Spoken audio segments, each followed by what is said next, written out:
Hello everyone, नमस्कार। Welcome to my YouTube channel Meenakshi's bio academy. So मैं हूं मीनाक्षी राजपूत। आप लोग मुझे जानते ही हैं। मैंने पहले 2 बार CSI NET life sciences qualify किया हुआ है and M plus educator on Unacademy for the IIT JEM biotechnology category, right. So आप लोग मुझे मेरे टेलीग्राम चैनल पे फॉलो कर सकते हो। ओके, मीनाक्षीज बायो अकेडमी नाम है। मैं लिंक भी डाल दूंगी इंस्टाग्राम चैनल का एज वेल एज अपने टेलीग्राम चैनल का। आप लोग मुझे फॉलो कर लीजिएगा। कोई भी क्वेरीज है आप पूछ सकते हो। नोट्स, आपको जो भी कंटेंट है आपका स्टडी मटेरियल इस चैनल पे जो मिल जाएगा। एंड यहाँ पे मेरा जो इंस्टाग्राम चैनल है, यहाँ पे भी आप मुझसे अगर कोई क्वेरी पूछनी है तो पूछ सकते हो। अदरवाइज मैं यहाँ पे भी नोट्स शेयर करती रहती हूँ, कुछ अमेजिंग वीडियोज शेयर करती रहती हूँ regarding to science and also I share the questions. Okay, so you can follow me and this is my profile. So आप में से अगर कोई भी है जो कि IIT JEM के लिए प्रिपरेशन कर रहा है, गैटबी के लिए प्रिपरेशन कर रहा है या MSc एंट्रेंसेस के लिए प्रिपरेशन कर रहा है, तो आप लोग मुझे फॉलो कर सकते हो एंड प्लस सब्सक्रिप्शन ले सकते हो। एंड आप मेरा कोड यूज़ करेंगे अगर मिनी लाइफ 10। ओके, मेरा कोड अगर आपने यूज़ किया मिनी लाइफ 10 तो आपको 10% डिस्काउंट मिल जाएगा आपके सब्सक्रिप्शन के अमाउंट पे। ऑल राइट, चलिए। सो अब आज हम बात करने वाले हैं इंपॉर्टेंट टॉपिक्स की इन द मॉलिक्यूलर बायोलॉजी। मैंने पहले अपनी प्रीवियस वीडियो में आपको बताया कि मॉलिक्यूलर बायोलॉजी बहुत इंपॉर्टेंट टॉपिक है, ठीक है। सो उसके अंदर भी कुछ इंपॉर्टेंट टॉपिक्स हैं। तो सबसे पहला है आपके पास में structure of the nucleic acid, ठीक है। न्यूक्लिक एसिड के स्ट्रक्चर में हम पढ़ेंगे DNA का स्ट्रक्चर, ठीक है। जो DNA का स्ट्रक्चर के अंदर DNA का न्यूक्लियोटाइड न्यूक्लियोसाइड कैसे बना, फॉस्फोडाइएस्टर बॉन्ड, उसकी प्रॉपर्टीज, ठीक है। एंड उसके अलावा RNA का स्ट्रक्चर, उसकी प्रॉपर्टीज क्या होती हैं। अब इसके अंदर A के Z के अंदर आपको पता है दैट A फॉर्म होगी, B फॉर्म होगी, Z फॉर्म होगी, ठीक है। इनके ऊपर क्वेश्चन आते हैं तो आप ये भी देख लीजिएगा। इनकी properties, bonding, stability, everything will come in this nucleic acid topic. Okay, then हम आते हैं, सेकेंड आता है हमारा ओपेरॉन कॉन्सेप्ट। तो ओपेरॉन कॉन्सेप्ट एक बहुत इंपॉर्टेंट टॉपिक है, इस पे हर साल क्वेश्चन आता है, ठीक है। सो ओपेरॉन कॉन्सेप्ट में से आपसे बहुत बेसिक क्वेश्चन नहीं किया जाएगा, आपसे जो क्वेश्चन करा जाएगा वो किया जाएगा म्यूटेशंस पे, ठीक है। So mutations in the merodiploids, it is important, mutation in merodiploids. Okay, so ये आप कर लीजिएगा। मैं भी वीडियोस अपलोड करूंगी इस पे। क्रोमैटिन रीमॉडलिंग, ठीक है। क्रोमैटिन रीमॉडलिंग एक इंपॉर्टेंट टॉपिक है। इसमें आपको पता होना चाहिए कि कैसे पैकेजिंग होती है क्रोमैटिन की, ठीक है। अब हिस्टोन्स प्रोटीन्स हैं, वो ऑक्टामर क्या होता है, H1 हिस्टोन क्या होता है, लिंकर DNA क्या होता है, एवरीथिंग। जो हिस्टोन्स होते हैं वो किसके कौन से प्रीडोमिनेंटली उनके अंदर कौन से अमाइनो एसिड्स प्रेजेंट होते हैं, राइट। हिस्टोन टेल्स का मिथाइलेशन हो रहा है या एसिटाइलेशन हो रहा है तो उससे क्या इफेक्ट पड़ रहा है जीन्स के ट्रांसक्रिप्शन पे। ओके, तो ये सब आ जाएगा आपका क्रोमैटिन रीमॉडलिंग में। देन फोर्थ आ जाएगा आपका DNA replication, transcription and translation. इनमें आपसे बहुत बेसिक क्वेश्चंस नहीं किए जाएंगे। ओके, आपसे बहुत ज़्यादा थोड़ा सा ज़्यादा एक्सपेक्ट किया जाता है, मतलब कि आप एंटीबायोटिक्स थोड़ा सा इसके बारे में पढ़ लीजिएगा। जो आपकी ट्रांसक्रिप्शन एंड ट्रांसलेशन में एंटीबायोटिक्स आती हैं जो एंजाइम्स के एक्शन को इनहिबिट करती हैं, ठीक है। ये आपसे B सेक्शन में डायरेक्टली क्वेश्चन आ जाता है। C सेक्शन में कहीं ना कहीं ये तीनों टॉपिक्स में से जो क्वेश्चन है उसको टेक्निक से लिंक किया जाता है, ठीक है।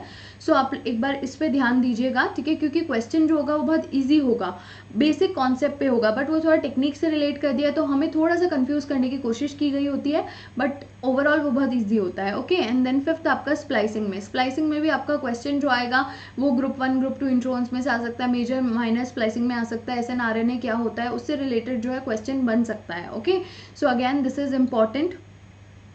ऑलराइट, सो अब एक दो क्वेश्चन देखते हैं कि सेक्शन C में किस टाइप के क्वेश्चंस आते हैं। And trust me, questions are very easy. अब अगर मैं बात करूं, ये आपका फर्स्ट क्वेश्चन है। मैं आज ज़्यादा क्वेश्चन नहीं कराऊंगी because this is an informative video only. So amino acid side chain of the 4 histones in the nucleosome are subjected to remarkable variety of the post translational modification such as phosphorylation, acetylation and methylation. Okay, so which one of the following post-translational marks on the histone tails is usually associated with the transcriptional repression, ठीक है।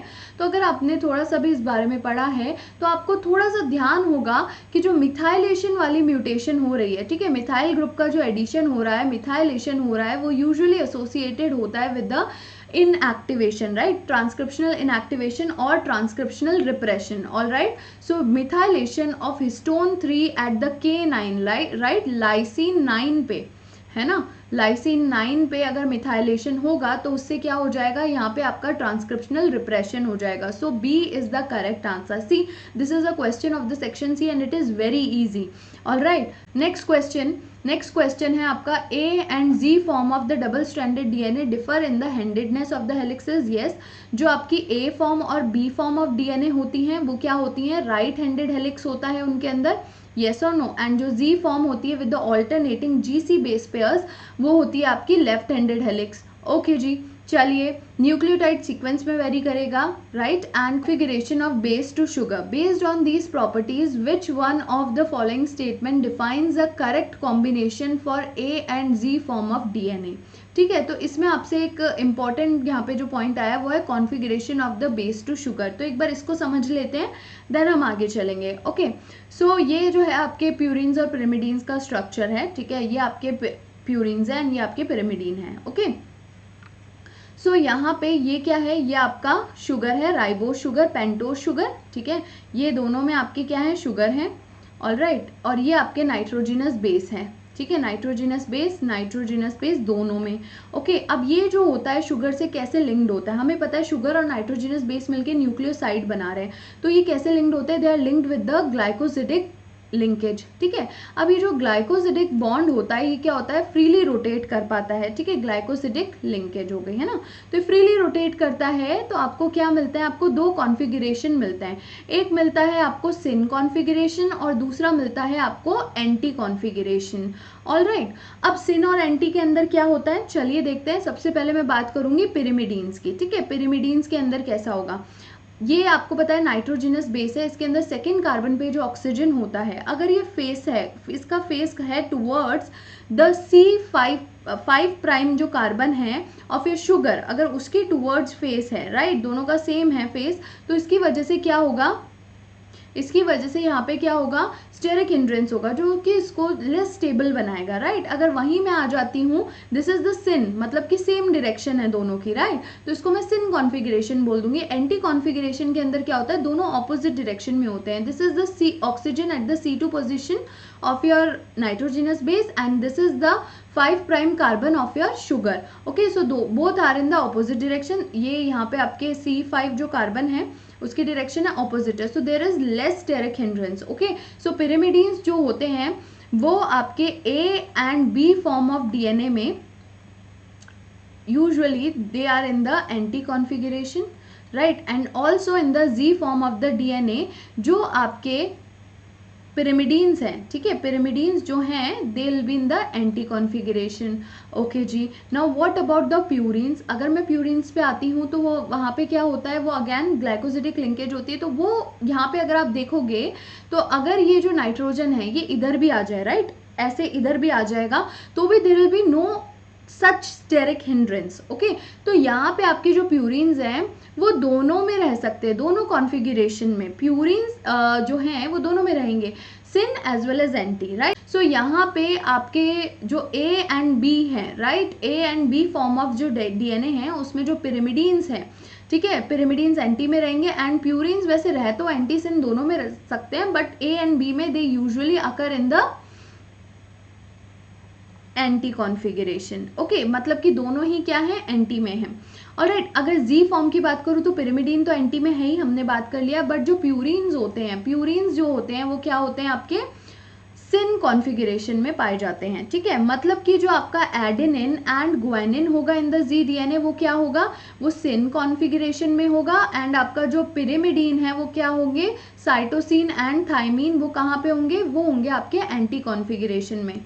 Okay, so I hope it is clear. अब question पे चलते हैं। So first option है right handed double helix. Yes, हमें पता है राइट हैंडेड डबल हेलिक्स है ए फॉर्म में, and the anti configuration, yes, purines and pyrimidines दोनों का एंटी कॉन्फ़िगरेशन होगा in the A DNA. And left handed, yes, हमने देखा G DNA is left handed with the alternating GC, yes, हमने देख लिया, and alternating syn and anti configuration. कैसे होगा सिन एंड एंटी, जैसे कि अभी आपने बात करी ग्वानिन की, तो ग्वानिन क्या है, प्यूरिन है, तो यहाँ पे क्या आ जाएगा, सिन कॉन्फ़िगरेशन हो जाएगा, एंड आपका साइटोसिन तो यहाँ पे हो जाएगा आपका एंटी कॉन्फ़िगरेशन। तो this statement is correct. Okay अब अगर हम आगे भी ऑप्शन देख लेते हैं, तो फर्स्ट अगर मैं सेकंड ऑप्शन देखती हूँ तो वहाँ पे right handed helix with the syn configuration, this is wrong, A में सिन कॉन्फ़िगरेशन होगा ही नहीं।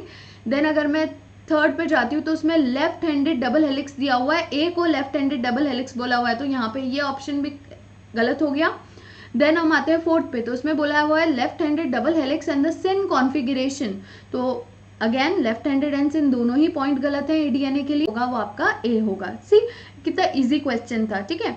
तो आप जो है इसको पढ़ सकते हो अच्छे से वॉटसन में से, ठीक है, जेम्स वॉटसन एक बुक है which is very good for the molecular biology, okay, as well as आप लोग CSIR लाइफ साइंसेज की एक जो बुक है लेट्स टॉक अकेडमी की, लेट्स टॉक अकेडमी जयपुर में है, अगर आप उनकी बुक से इसको पढ़ोगे, मॉलिक्यूलर बायोलॉजी को मैं स्पेशली बात करती हूँ, मॉलिक्यूलर बायोलॉजी इसमें बहुत अच्छा दिया हुआ है, ठीक है, क्योंकि यहाँ पे जो है आपको जो डायग्राम दिए हुए हैं, अगर आप रेप्लिकेशन में देखेंगे यूकेरियोटिक रेप्लिकेशन के डायग्राम्स किसी भी बुक में बहुत अच्छे से इलेबोरेटिव नहीं है जितने इस बुक में है। इसके अलावा इनकी जो है एप्टीट्यूड की बुक आती है जो CSIR के लिए प्रिपेयर करे, वो ले सकते हैं, वहाँ पे प्रीवियस ईयर्स के बहुत सारे अमेजिंग क्वेश्चंस है विद द कॉन्सेप्ट्स, ओके।